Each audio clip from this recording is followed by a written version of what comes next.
మన వైజాగ్లో సింహాచలం దేవస్థానం తర్వాత భారతదేశంలోనే అత్యంత పురాతనమైన దేవాలయంలో ఒకటిగా ప్రసిద్ధిగాంచిన శివాలయం అప్పుకొండలోని సోమేశ్వర దేవాలయం. 11వ శతాబ్దం నాటి ఈ దేవాలయం ఆర్టీసీ కాంప్లెక్స్ నుంచి 36 కిలోమీటర్ల దూరంలోని అప్పుకొండ అనే గ్రామంలో ఉంది. ఉత్తరాంధ్రలోని సముద్ర తీరానికి అత్యంత దగ్గరలో స్వయంభుగా వెలసిన ఏకైక శివాలయం. నమస్కారం అండి. మన ఈ దేవస్థానం శ్రీ శ్రీ సోమేశ్వర స్వామి దేవస్థానం అప్పికొండ.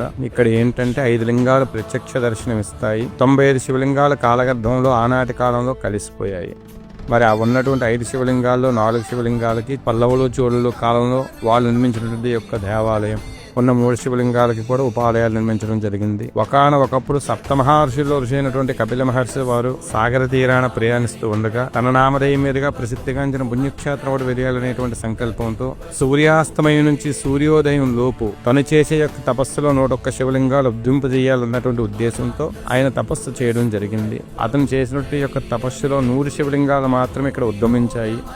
101ది వెలియలేదు. మరి 100 వెలిసే ఒక్క శివలింగం లోకం వల్ల అప్పు కోసం తిరిగిన ఎక్కడా అప్పు పుట్టలేదు. అప్పుకొండగా మిగిలిపోవాలని ఆనాడు కపిల మహర్షి వారు శపించడం జరిగింది యొక్క క్షేత్రానికి ప్రాంతానికి. ఆయన చేసిన తపస్సులో మొదలు వెలిసిన శివలింగం ఇది. ఈ ఆలయంలో భక్తులు తమ స్వహస్తాలతో స్వామివారికి అభిషేకం చేయవచ్చు.